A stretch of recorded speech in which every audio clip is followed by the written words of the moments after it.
Good afternoon, everybody. This is Gary Beck coming to you live from the Maximum Wellbeing Thyroid Studio here in the sunny Sunshine Coast. And yeah, time to wish you a good afternoon and hoping you're all having fun. I want to talk a little bit more today about iodine.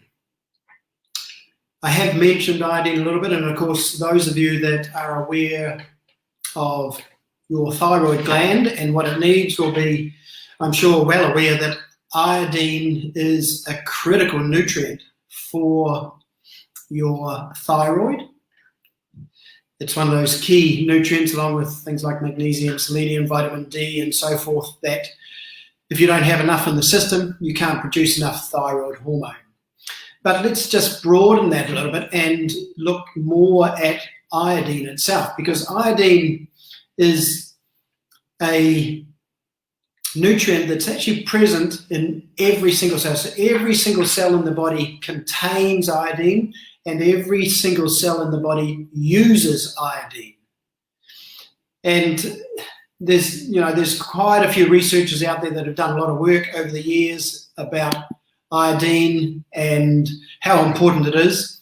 Some people get a little bit fearful about iodine because the recommended daily allowance these days is still very, very low. It's a figure that is down around, depending on whether you're male or female, pregnant or not, 150 micrograms a day is the suggested amount of iodine that is needed by your body, and that is the absolute minimum that your body needs. Those guidelines are from research done way back in the early 1900s, around 1920, 1924, something like that. So as you can imagine, things have changed somewhat since then. Our knowledge and understanding of the body has been greatly improved. And unfortunately, on the other side of the coin, we have more of the toxic halides in our environment. So iodine is part of a family from our periodic table known as halides. And unfortunately, we have an increase in environmental exposure to things like fluoride and bromide. And both of these have the effect of essentially knocking out iodine. So these halides compete for the same sites within your cells, within your body. And with more of these other halides in our food and environment, unfortunately, this is having an even greater effect on our body's ability to use the available iodine from what you're ingesting. So as an example, in the years between 1971 and 2012, there's a massive health survey done, national health survey done, that suggested that available iodine levels and iodine levels in the general population dropped by over 50% in that time. 50%. So we know that unfortunately when we see a decrease in the iodine within the body, we see an increase in autoimmune disease, we see an increase in thyroid problems, of course.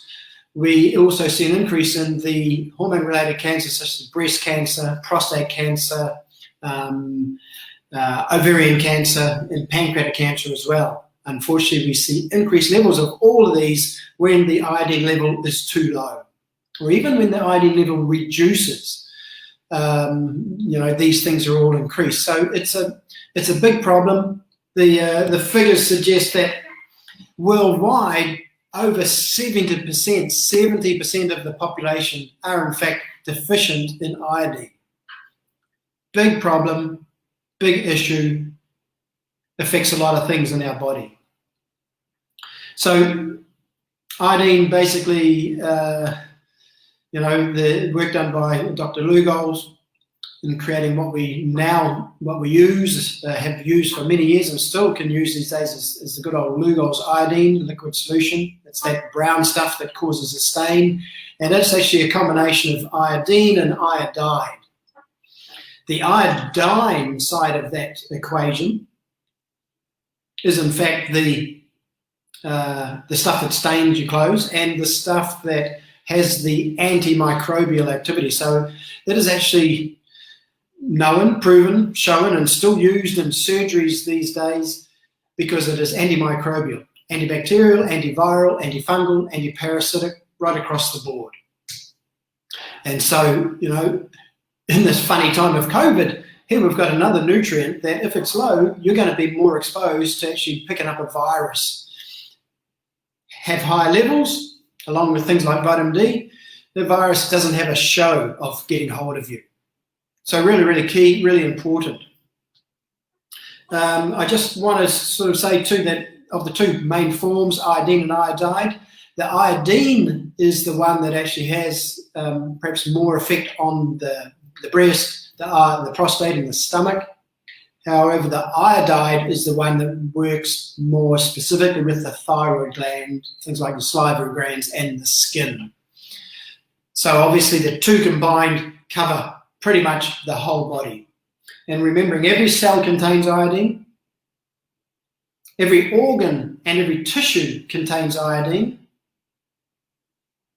and there's, you know, the other thing about iodine is, as well as it affecting thyroid hormone production, iodine is actually used for the body, in the body processes to produce all the different hormones. So once again, if you're struggling with hormone balance, if you're wanting to improve your overall hormone balance, and this doesn't matter whether it's adrenal hormones related to stress or thyroid hormones related to metabolism and other things, any hormones, if you're lacking in iodine, you're going to struggle to get that hormone balance. So once again, I just want you to understand how important this little nutrient is. Understand that it's highly likely that you're probably not getting enough from what you're eating. It's been antagonized by these other the bromide and the fluoride that unfortunately are commonplace in our food, in our water, of course. So we need to be really mindful of bringing our iodine level up. And that can be done by using things like Lugol's or other iodine formulas. I actually use a product from Dr. Turner. This is one that he put together, which is a capsule form, essentially the same ratios as the iodine in Lugol's solution. It also, the nice thing about this, it actually is kind of like a slow release formula for the body. It's delivering 12.5 milligrams of iodine, and it also has cofactors, particularly for the thyroid. So a little bit of magnesium, a little bit of vitamin C, a little bit of selenium, and so forth. So yeah, make sure you're considering your iodine levels, and if you need some help working on this particular area, please feel free to reach out, and of course, you know how to get hold of me. I hope you all have a great evening, and I look forward to talking again real soon. Bye for now.